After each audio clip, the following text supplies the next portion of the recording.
ఒక గవర్నమెంట్ స్కూల్లో కూడా అడ్మిషన్ తీసుకోవాలా అంటే అతను టీడీపీ కార్యకర్త లేదా టీడీపీ నాయకుడు రెఫరెన్స్ చేస్తేనే అక్కడ సీట్లు ఇచ్చే పరిస్థితి ఈరోజు చూస్తూ ఉంటే ఇది నెల్లూరు ఆంధ్ర రాష్ట్రమే కాదు, భారతదేశంలో కాదు, ప్రపంచంలో కూడా ఎక్కడా కూడా ఒక గవర్నమెంట్ సిస్టంలో రన్ అవుతున్నటువంటి స్కూల్లో అతను ఒక పార్టీ కార్యకర్త, అధికార పార్టీకి కార్యకర్త, నాయకుడు లేదా వాళ్ళు రెఫరెన్స్ ఇస్తేనే అక్కడ అడ్మిషన్స్ చేస్తున్నటువంటి పరిస్థితి మనం ఎక్కడ కూడా చూస్తున్నాం. ఇప్పుడు దాకా చరిత్రలో గవర్నమెంట్ స్కూల్స్లో కూడా మనకు అడ్మిషన్ కావాలా అంటే అతను తెలుగుదేశం పార్టీ నాయకుడు రెఫరెన్స్ ఇస్తేనే అడ్మిషన్ తీసుకునే పరిస్థితిని మనం ఇప్పటి వరకు చరిత్రలో ఎక్కడ కూడా చూడాలో అట్లాంటిది మనం విఆర్ హై స్కూల్లో గమనిస్తూ ఉన్నాం.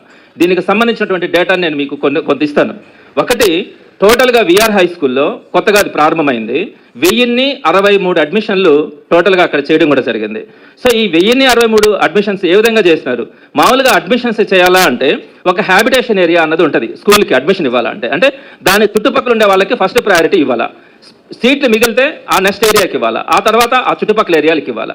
అలా ఒక గవర్నమెంట్ స్కూల్లో అడ్మిషన్స్ ఇవ్వాలా అంటే ఆ హ్యాబిటేషన్ ఏరియాని ప్రధానంగా తీసుకొని ఆ చుట్టుపక్కల ఇచ్చుకుంటూ పోవాల్సిన పరిస్థితి ఉంటుంది.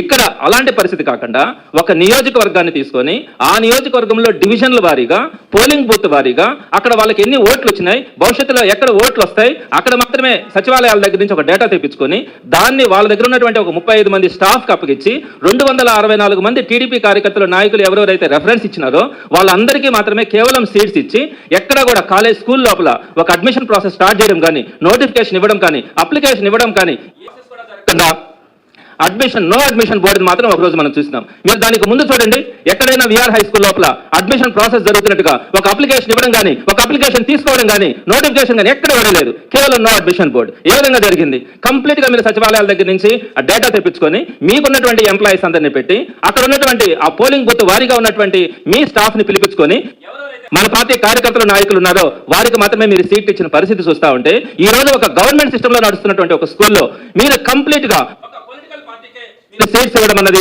ఎక్కడైనా కూడా మనం చూసామా? సో అటువంటి పరిస్థితి ఈరోజు చూస్తా ఉన్నాం.